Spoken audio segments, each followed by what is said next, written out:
Breaking news బండి Bhagirath POCSO case నిందితుడైనటువంటి బండి భగీరథ్ ని పోలీసులు 3 రోజుల పాటు కస్టడీ తీసుకోబోతున్నారు. మేడ్చల్ కోర్టులో ఉన్న పిటిషన్ దాఖలు చేసినటువంటి నేపథ్యంలో కస్టడీకి మేడ్చల్ కోర్టు అంగీకరించింది. అయితే బెయిల్ విషయంలో అటు భగీరథ్ తరపున అడ్వకేట్స్ ప్రయత్నం చేసిన బెయిల్కు మాత్రం ఒప్పుకోలేదు. 3 రోజుల పాటుగా పోలీసులు భగీరథ్ విచారించబోతున్నారు. సో ప్రస్తుతం చెర్లపల్లి జైల్లో ఉన్నారు భగీరథ్. ఏ క్షణమైనా పోలీసులు చెర్లపల్లికి వెళ్లి భగీరథ్ ని అదుపులోకి తీసుకునే అవకాశం ఉంది. కస్టడీలో ఉదయాన్నే తీసుకొస్తారు, ఆ తర్వాత తిరిగి మళ్ళీ యాజ్ పర్ రూల్స్ అయితే ఈ రకంగా ఉంటుంది. మరి భగీరథ్ ఎలా విచారిస్తారో చూడాలి. బికాజ్ అన్ని రకాలుగా రూల్స్ ప్రకారంగా జరిగితే ఈ కేసు కొత్తగా ఏం కాదు, కానీ రూల్స్ కి కొంత అటు ఇటుగా జరుగుతోంది కాబట్టే ఈ కేసు కొంత స్పెషల్ అవుతోంది. సో బండి భగీరథ్ ని రూల్స్ లో భాగంగానే అందరినీ సహజంగా తీసుకొచ్చి విచారించి మళ్ళీ తీసుకెళ్లి జైల్లో వేసినట్టుగానే ఆ రకంగానే ఉదయాన్నే తీసుకొచ్చి 9 నుంచి 6 వరకు విచారించి ఆ తర్వాత చెర్లపల్లి జైలుకి తరలిస్తారా లేదు ఎలా ఉంటుందో చూడాలి. ప్రస్తుతానికి విచారణ ప్లేస్ కూడా కొంత క్వశ్చన్ మార్క్ అని చెప్పాలి. సో డీసీపీ రితిరాజ్ పర్యవేక్షణలో విచారణ జరిగే అవకాశం ఉంది. అయితే బాలిక పట్ల, ఆ మైనర్ బాలిక పట్ల అసభ్యంగా ప్రవర్తించాడనే విషయంలో మే 8వ తేదీన పోక్సో కేసు నమోదైతే మే 16వ తేదీన సుమారుగా 9 రోజుల పాటుగా పోలీసులు ఆయన్ని వెతికి 9 రోజుల తర్వాత అరెస్ట్ చేశారు. సో అటు నాకాబంద్ నిర్వహిస్తూ ఉండగా అప్పా జంక్షన్ దగ్గర, టీజీపీఏ జంక్షన్ దగ్గర అదుపులోకి తీసుకున్నట్టు తెలుస్తోంది. సో ఆ తర్వాత పేట్ బషీర్బాద్ పోలీసులు ఆయన్ని కోర్టులో ప్రొడ్యూస్ చేశారు, రిమాండ్ విధించారు, జైల్లో ఉన్నారు. నిన్న జరిగినటువంటి విచారణలో పోలీసులు నిన్న జరిగినటువంటి ఆర్గ్యుమెంట్స్లో పోలీసులకి కస్టడీ అనుమతిస్తూ మేడ్చల్ కోర్టు నిర్ణయం తీసుకుంది. సో 3 రోజుల పాటుగా విచారించబోతున్నారు. చాలా కీలకమైన క్వశ్చన్స్ ఉండబోతూ ఉన్నాయి. సో 9 రోజుల పాటుగా ఎక్కడున్నావు, ఆ అమ్మాయి పట్ల ఎందుకు ఈ రకమైనటువంటి అసాల్టేషన్కి పాల్పడాల్సి వచ్చింది, నీ ఫ్రెండ్స్కి ఛాలెంజ్ చేసిన నిజమేనా, ఆ ఫోన్లు ఎందుకు డేటా అరెస్ట్ చేయాల్సి వచ్చింది, ఆ డేటా ఎక్కడ పోయింది.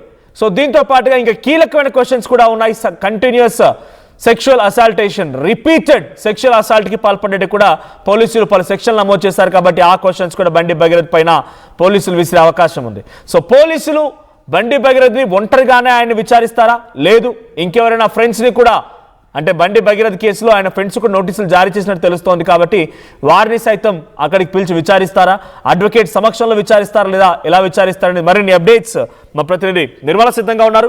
నిర్మల, ఈ రోజు నుంచి 3 రోజుల పాటుగా బండి భగీరథ్ ని పోలీసులు విచారించబోతున్నారు. సో ఈ విచారణ రూల్స్ కి, అంటే ఆ సర్వసాధారణంగా జరిగేటువంటి రూల్స్ లో భాగంగానే జరుగుతాయా, ఏదైనా స్పెషల్ ట్రీట్మెంట్ ఉంటుందా, అడ్వకేట్ సమక్షంలో విచారిస్తారా, ఎలా ఉండబోతోంది? ఎస్ మనోజ్, మరి 8వ తారీఖు పోక్సో కేసు కూడా బండి భగీరథ్ పైన నమోదు కావడం కూడా జరిగింది. అదేవిధంగా 16వ తారీఖున తనను చెంచల్గూడ జైలుకైతే రిమైండ్కి తరలించడం కూడా జరిగింది. ఈ 9 రోజుల పాటు మాత్రము చాలా పరిణామాలు చోటు చేసుకున్నాయి. ట్విస్టుల మీద ట్విస్టులు జరిగాయి. మొత్తానికైతే బండి భగీరథ్ మీద పోక్సో కేసు అయితే నమోదయ్యి తను రిమైండ్కి తరలించారు.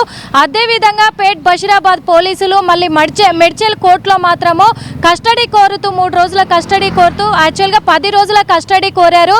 కానీ మెడ్చల్ కోర్టు మాత్రము 3 రోజుల కస్టడీకి అనుమతించి ఈ రోజు బండి భగీరథ్ని పేట్ బషీర్బాద్ పోలీసులకైతే అప్పచెప్పనున్నది. పోలీసులు అక్కడికి వెళ్ళి కోర్టు దగ్గరికి వెళ్ళి కూడా బండి భగీరథ్ను అదుపులోకి తీసుకొని పేట్ బషీరాబాద్ పోలీస్ స్టేషన్లోనే విచారణ కొనసాగించబోతున్నారు. అది కూడా డీసీపీ రితిరాజు సమక్షంలోనే. ఇటు బండి భగీరథ్ కేసు వాదిస్తున్నటువంటి లాయర్తో కలిసే ఇక్కడ విచారణ కొనసాగే అవకాశాలు ఉన్నాయి అనేది కూడా తెలుస్తూ ఉంది. ఇంకొక విషయం కూడా, ఇటు బండి భగీరథ్తో ఎవరెవరైతే ఫ్రెండ్స్ ఉన్నారో ఈ కేసుకు సంబంధించి కూడా వాళ్ళకి ఆల్రెడీ నోటీసులు కూడా జారీ చేయడం జరిగింది. వాళ్ళను కూడా ఇప్పుడు బండి భగీరథ్తో కలిపి విచారించబోతున్నారనే విషయం కూడా తెలుస్తూ ఉంది.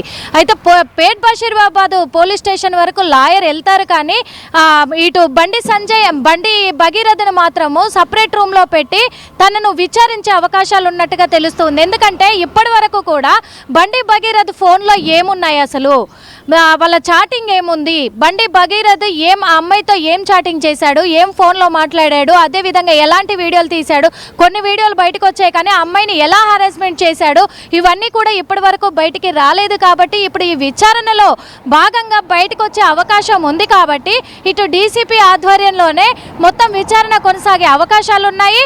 ఇంకో విషయం కూడా, ఉదయం ఇప్పుడు 10 గంటల నుంచి 11 గంటల లోపు పేట్ బషీరాబాద్ పోలీసులు అయితే మెడ్చల్ కోర్టుకు వెళ్ళి తనని బండి భగీరథని అదుపులోకి తీసుకున్న తర్వాత మళ్ళీ సాయంత్రం వరకు విచారణ కొనసాగించిన తర్వాత సాయంత్రం మళ్ళీ కోర్టుకు అప్పజెప్పనున్నారు అనేదే సమాచారం పోలీసుల నుంచి కూడా వస్తున్న సమాచారం. మనోజ్, ఇంకో విషయం కూడా ఇక్కడ ఈ 3 రోజుల పాటు కూడా ఈ విచారణ ఇలాగే ఉదయం తీసుకొచ్చి సాయంత్రం మళ్ళీ కోర్టుకు అప్పచెప్పబోతున్నారు. రెగ్యులర్గా సామాన్యులకు ఎలాగైతే జరుగుతూ ఉందో ఇటు బండి భగీరథ్ విషయంలో కూడా అదే నియమ నిబంధనలను వర్తిస్తాయి అని చెప్పేసి పోలీసులు అయితే తెలియజేస్తూ ఉన్నారు. మనోజ్, బయట ఫ్రెండ్స్కి కూడా నోటీసులు జారీ చేశారు.